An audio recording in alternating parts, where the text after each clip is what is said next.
मृत्यु के बाद आपकी पूजा नहीं गिनी जाएगी, आपका दान नहीं गिना जाएगा।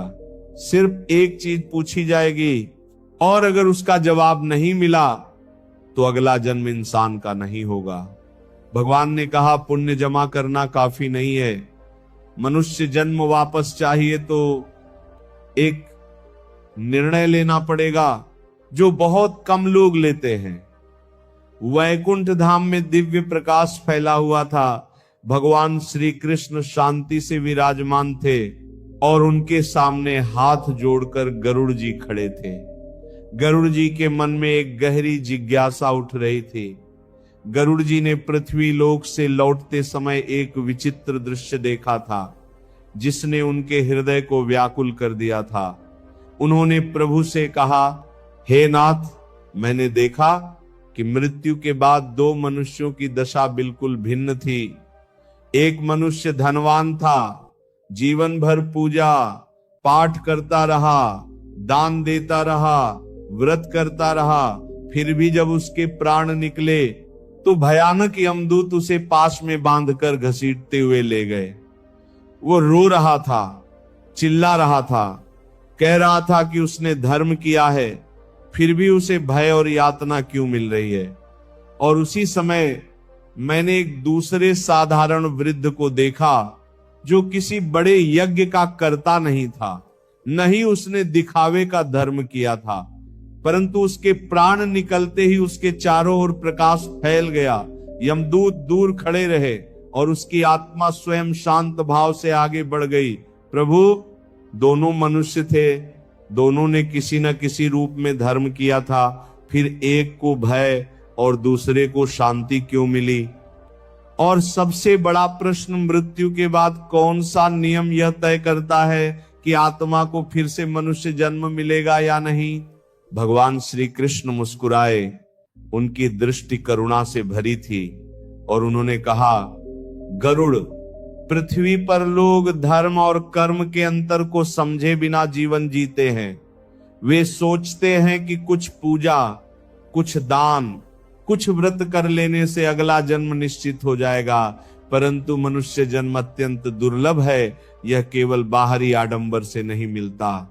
84 लाख योनियों के चक्र में घूमती आत्मा को पुनः मनुष्य शरीर तभी प्राप्त होता है जब उसके भीतर एक विशेष परिवर्तन घटित होता है। बहुत से लोग जीवन भर धार्मिक दिखते हैं, परंतु उनका मन लोभ, अहंकार और स्वार्थ से भरा रहता है। ऐसे कर्म उन्हें बांधते हैं, मुक्त नहीं करते। और कई साधारण लोग होते हैं जो दिखावे का धर्म नहीं करते, परंतु उनके भीतर ऐसा भाव जाग जाता है जो मृत्यु के क्षण को भी शांत बना देता है। गरुड़, मृत्यु अंत नहीं है, वह केवल मार्ग का परिवर्तन है। आत्मा शरीर छोड़ते ही अपने कर्मों की सुगंध या दुर्गंध के साथ आगे बढ़ती है। जो कर्म केवल स्वार्थ के लिए किए गए हों, वह आत्मा को नीचे खींचते हैं, और जो कर्म सत्य भाव से किए गए हों, वे आत्मा को ऊर्ध्वगामी बनाते हैं। परंतु यह जान लो, केवल पुण्य इकट्ठा कर लेना ही पर्याप्त नहीं है। एक ऐसा कर्म है, एक ऐसा आंतरिक निर्णय है जो अंतिम समय में आत्मा की दिशा निर्धारित करता है। वही तय करता है कि आत्मा फिर मनुष्य बनेगी, किसी अन्य योनि में जाएगी या और भी नीचे गिर जाएगी। परंतु उस कर्म को समझने से पहले तुम्हें यह जानना होगा कि मृत्यु के बाद आत्मा किन मार्गों से गुजरती है, कैसे यमदूत उसे ले जाते हैं, कैसे उसके सूक्ष्म कर्म उसके सामने जीवित हो उठते हैं, और कैसे वैतरणी के भयावह मार्ग पर उसकी परीक्षा होती है। जब तक मनुष्य मृत्यु की सच्चाई और कर्म के वास्तविक स्वरूप को नहीं समझता, तब तक वह उस एक निर्णायक कर्म का मूल्य नहीं समझ सकता। इसीलिए गरुड़, पहले आत्मा की यात्रा को समझो, फिर मैं तुम्हें बताऊंगा कि वह कौन सा कर्म है जो अगला जन्म मनुष्य का सुनिश्चित कर सकता है, और कौन सा अभाव उसे फिर अंधकार में धकेल देता है। भगवान श्री कृष्ण ने अपनी करुणामयी दृष्टि गरुड़ जी पर डाली और उसी क्षण उनके सामने अद्भुत दृश्य प्रकट होने लगा। मानो तीनों लोकों का रहस्य एक एक करके खुल रहा हो। उन्होंने कहा, गरुड़, जब मनुष्य का अंतिम समय आता है तो जो कुछ भी उसने जीवन भर किया है वह केवल स्मृति नहीं रहता, वह एक जीवित शक्ति बन जाता है। मृत्यु के क्षण में शरीर निष्प्राण होता है, पर आत्मा जागृत होती है और उसी जागृति में उसे अपने कर्मों का वास्तविक स्वरूप दिखाई देता है। तभी गरुड़ ने देखा एक मनुष्य का प्राण शरीर से निकल रहा है, परिवार रो रहा है, मंत्रोच्चार हो रहा है, पर जैसे ही सूक्ष्म देह बाहर आई, वातावरण बदल गया, घर का प्रकाश मंद पड़ गया और दो यमदूत प्रकट हुए, न अत्यधिक भयानक परंतु कठोर, निष्पक्ष और नियमबद्ध। वे क्रोध से नहीं, कर्तव्य से आए थे। आत्मा ने अपने ही शरीर को देखा और लौटना चाहा, पर अब वापसी संभव नहीं थी। भगवान बोले, गरुड़, मृत्यु के बाद आत्मा सबसे पहले मोह के बंधन में तड़पती है। उसे लगता है कि वह अभी भी सब कुछ संभाल सकती है, पर उसके हाथ अब किसी वस्तु को स्पर्श नहीं कर सकते। जो धन उसने जोड़ा, जो संबंध बनाए, जो अधिकार जताए, सब कुछ दूर से दिखाई देता है, पर वह उनमें प्रवेश नहीं कर सकती। यही पहला दुख है।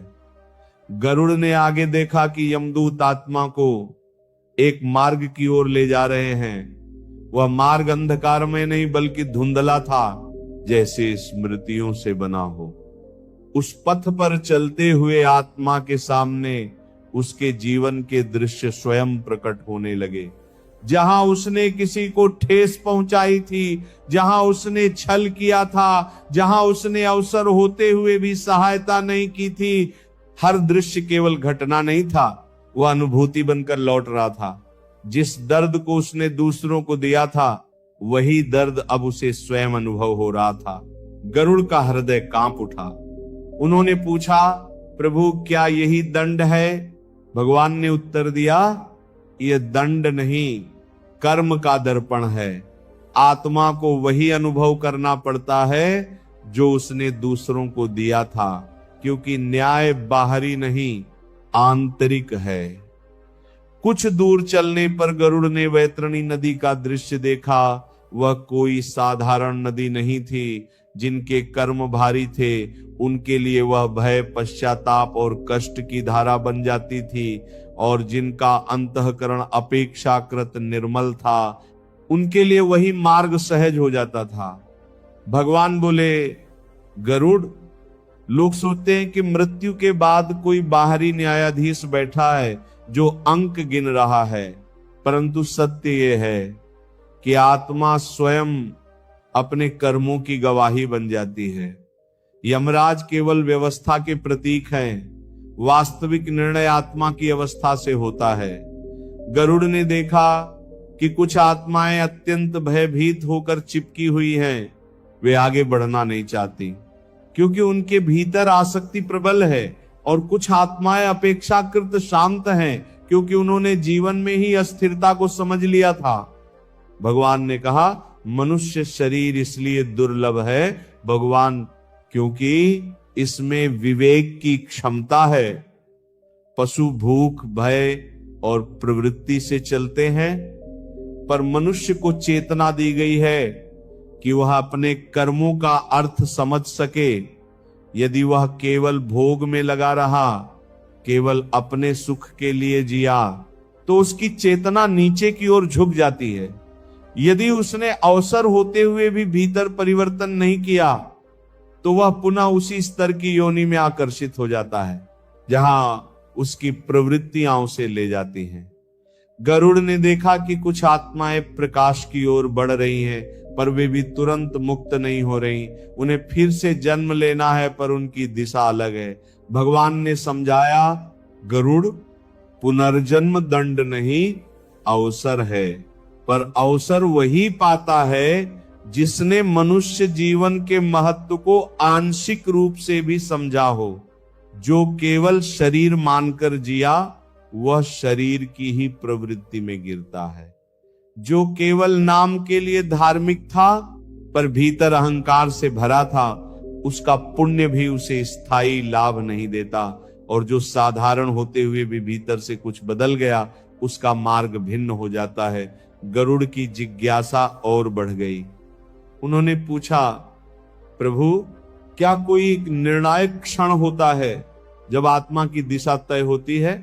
भगवान बोले, हाँ, और वह क्षण प्रायः अंतिम श्वास के आसपास प्रकट होता है, पर उसका निर्माण पूरे जीवन में होता है। जो मनुष्य जीवन भर बाहरी कर्मों में उलझा रहा पर भीतर कभी स्वयं को नहीं देखा, वह अंतिम समय में भी मोह से बंधा रहता है, और जो जीवन में ही किसी एक सत्य को पकड़ लेता है वह अंतिम समय में विचलित नहीं होता। गरुड़ ने अनुभव किया कि यह रहस्य साधारण नहीं है। उन्होंने पुनः विनम्र होकर पूछा, प्रभु तब वह कौन सा कर्म है, वह कौन सा आंतरिक निर्णय है जो यह सुनिश्चित करता है कि आत्मा को पुनः मनुष्य जन्म मिले? भगवान की वाणी गंभीर हो गई। गरुड़, अभी तुमने केवल परिणाम देखे हैं, कारण नहीं। कारण एक है, पर लोग उसे सबसे सरल समझकर टाल देते हैं। वही कर्म आत्मा को ऊर्ध्वगामी बनाता है, वही उसे पुनः मनुष्य बनने योग्य बनाता है, और वही कर्म यदि न किया जाए तो आत्मा नीचे की ओर खिंच जाती है। अगले चरण में मैं तुम्हें उस कर्म का रहस्य बताऊंगा, पर पहले यह जान लो कि मृत्यु के मार्ग पर कोई छल नहीं चलता, वहां केवल सत्य चलता है। इतना कहते ही दृश्य लुप्त हो गया, पर गरुड़ के मन में अब एक ही प्रश्न जल रहा था, क्या पृथ्वी का मनुष्य उस एक कर्म को समझ पाएगा, या वह जन्म और मृत्यु के चक्र में भटकता ही रहेगा? और उसी प्रश्न का उत्तर अभी शेष था। गरुड़ जी का हृदय अब गंभीर हो चुका था। उन्होंने वैतरणी का मार्ग, कर्मों का दर्पण और आत्मा की विवशता देख ली थी, पर उनके भीतर अब भी वही एक प्रश्न धधक रहा था। वो कौन सा एक कर्म है जो आत्मा को पुनः मनुष्य बनने योग्य बनाता है? भगवान श्री कृष्ण ने उनकी मौन जिज्ञासा को पढ़ लिया और बोले, गरुड़ अब मैं तुम्हें कारण के और निकट ले चलता हूं, पर ध्यान रहे यह रहस्य सुनने में सरल है, समझने में कठिन और जीने में अत्यंत दुर्लभ। इतना कहते ही एक नया दृश्य प्रकट हुआ। पृथ्वी पर दो मनुष्य समान आयु के थे। दोनों ने सामान्य जीवन जिया, दोनों ने कभी दान दिया, व्रत भी रखे, मंदिर भी गए, परंतु उनके भीतर की दिशा भिन्न थी। पहला मनुष्य अपने हर अच्छे कार्य के बाद मन ही मन गिनती करता, मैंने इतना दान दिया, मैंने इतना जप किया, मैं दूसरों से श्रेष्ठ हूं। उसके भीतर सूक्ष्म अहंकार था, और जब कोई उसकी प्रशंसा नहीं करता तो वह खिन्न हो जाता। दूसरा मनुष्य भी पूर्ण नहीं था, उससे भी भूलें होती थी। वह भी कभी क्रोधित होता, कभी मोह में पड़ता, परंतु हर रात सोने से पहले वह अपने दिन को देखता और मन ही मन स्वीकार करता, आज मुझसे गलती हुई, हे प्रभु मुझे सही दिशा दो। वह अपने दोषों को छिपाता नहीं था, उनसे भागता नहीं था। भगवान बोले, गरुड़ बाहरी कर्म दोनों के समान दिख सकते हैं, पर भीतर की वृत्ति अलग है, और मृत्यु के समय भीतर की वही वृत्ति निर्णायक बनती है। दृश्य बदला। पहला मनुष्य जब मृत्यु शैया पर पहुंचा तो उसके मन में चिंता थी, मेरी संपत्ति का क्या होगा, लोग मेरे बारे में क्या कहेंगे, मैंने इतने पुण्य किए हैं, मुझे स्वर्ग मिलना ही चाहिए। उसके भीतर दावा था, अपेक्षा थी। दूसरे मनुष्य का अंतिम समय आया तो उसके पास न बड़ी संपत्ति थी, न बड़ा नाम, पर उसके हृदय में एक स्वीकार था, मैंने जैसा जाना वैसा किया, जो भूल हुई उसे समझा, अब जो न्याय हो वही उचित है। उसके भीतर आग्रह नहीं था, समर्पण था। गरुड़ ने देखा कि मृत्यु के क्षण में पहला मनुष्य अपने ही संचित कर्मों के भार से दबा हुआ था, क्योंकि उसने उन्हें साधन नहीं पहचान बना लिया था। दूसरा मनुष्य हल्का था, क्योंकि उसने कर्मों को पकड़ा नहीं, उन्हें सीढ़ी की तरह उपयोग किया। भगवान ने कहा, गरुड़, मनुष्य जन्म का निर्णय केवल इस बात से नहीं होता कि उसने कितने पुण्य किए, बल्कि इस बात से होता है कि उसने अपने भीतर के अज्ञान को कितना पहचाना और बदला। जो जीवन भर दूसरों को दोष देता रहा, जिसने कभी स्वयं को नहीं देखा, जिसने अपनी प्रवृत्तियों को ही सत्य मान लिया, उसकी चेतना नीचे की ओर खींचती है। और जो अपने भीतर झांकता है, अपने स्वार्थ, क्रोध, लोभ को पहचानता है और उन्हें कम करने का प्रयत्न करता है, उसकी चेतना ऊपर उठने लगती है। गरुड़ ने पूछा, प्रभु, क्या केवल आत्मचिंतन ही पर्याप्त है? भगवान मुस्कुराए, नहीं, आत्मचिंतन पहला द्वार है, परंतु उससे आगे एक निर्णय आता है। जब मनुष्य किसी क्षण यह स्वीकार करता है कि वह केवल शरीर और इच्छाओं का समूह नहीं, बल्कि एक उत्तरदायी चेतना है, उसी क्षण उसका जीवन दिशा बदलता है। दृश्य फिर बदला। एक व्यापारी था जिसने जीवन भर लाभ हानि में ही सब कुछ तौला।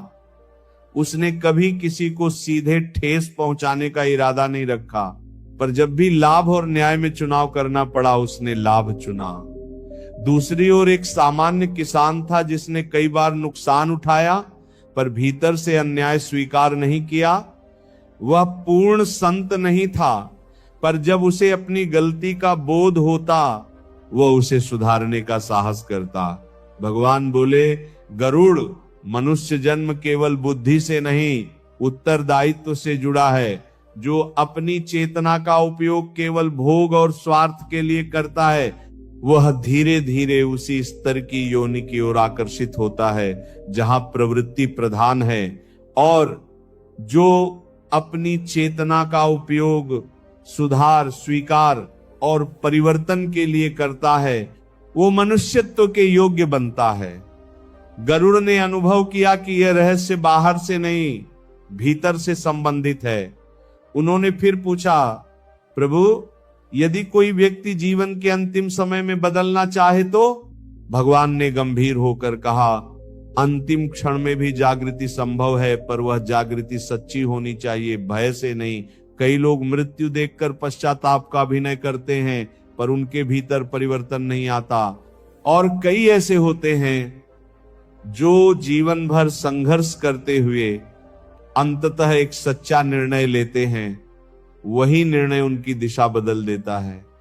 गरुड़ का मन अब उस एक कर्म के निकट पहुंच रहा था, पर भगवान अभी भी उसे सीधे प्रकट नहीं कर रहे थे। उन्होंने कहा, गरुड़, मनुष्य जन्म का अधिकारी वही बनता है जिसने अपने भीतर के पशु को पहचाना और उसे नियंत्रित करने का प्रयास किया, जिसने केवल बाहरी धर्म नहीं, भीतरी परिवर्तन को महत्व दिया, जिसने अपने कर्मों की जिम्मेदारी ली और जिसने किसी क्षण यह निश्चय किया कि वह ज्ञान में नहीं जिएगा। गरुड़ ने विनम्र होकर कहा, प्रभु, ये तो अनेक गुणों का समूह प्रतीत होता है, पर आपने कहा था कि एक ही कर्म निर्णायक है। भगवान की आंखों में गहराई थी। हाँ गरुड़, ये सब उसी एक कर्म की छाया है, मूल कारण एक है, पर लोग उसे सबसे साधारण समझकर टाल देते हैं। वही कर्म आत्मा को मनुष्यत्व के योग्य बनाता है और वही उसके अभाव में आत्मा को नीचे की प्रवृत्तियों में गिरा देता है। अगले भाग में मैं तुम्हें स्पष्ट करूंगा कि वह एक कर्म क्या है, पर याद रखो, जब तक मनुष्य स्वयं को धोखा देता रहेगा, तब तक कोई भी पूजा, कोई भी दान उसे मनुष्य जन्म की गारंटी नहीं दे सकता। गरुड़ मौन हो गए, क्योंकि अब रहस्य खुलने के ठीक पहले की शांति थी और उसी शांति में मनुष्य जीवन का वास्तविक मूल्य छिपा हुआ था। गरुड़ जी अब अत्यंत गंभीर थे। उन्होंने कर्मों का दर्पण देखा, वैतरणी का मार्ग देखा, अहंकार और समर्पण का अंतर देखा, और अब उनका मन उसी एक रहस्य पर स्थिर हो गया था। उन्होंने हाथ जोड़कर कहा, हे प्रभु, अब कृपा करके स्पष्ट बताइए, वह एक कौन सा कर्म है जो यह निर्णय करता है कि आत्मा को पुनः मनुष्य जन्म मिलेगा या नहीं। भगवान श्री कृष्ण की वाणी शांत किंतु अत्यंत गहरी हो गई। गरुड़ ध्यान से सुनो, क्योंकि यही वह सत्य है जिसे पृथ्वी पर लोग जानते हुए भी टाल देते हैं। मनुष्य जन्म का अधिकारी वही बनता है जिसने अपने जीवन में सच्चे हृदय से पश्चाताप और परिवर्तन किया हो। गरुड़ ने आश्चर्य से पूछा, क्या केवल पश्चाताप ही? भगवान बोले, केवल शब्दों का पश्चाताप नहीं भय में किया गया पछतावा। मैं उस आंतरिक जागृति की बात कर रहा हूं जिसमें मनुष्य अपनी भूल को स्वीकार करता है, उसे उचित ठहराने की कोशिश नहीं करता और फिर सचेत निर्णय लेता है कि वह वही गलती दोहराएगा नहीं। गरुड़, पृथ्वी पर अधिकांश लोग पाप से नहीं अपने अहंकार से बंधे होते हैं। वे गलती करते हैं पर उसे स्वीकार नहीं करते। वे दूसरों को दोष देते हैं, परिस्थितियों को दोष देते हैं, पर स्वयं को नहीं देखते। ऐसा मन कभी विकसित नहीं होता और जिसकी चेतना विकसित नहीं होती वह मनुष्य देह के योग्य नहीं ठहरता। भगवान ने आगे कहा, मनुष्य और पशु में अंतर क्या है? पशु भी भूख, भय, क्रोध और आसक्ति में जीता है।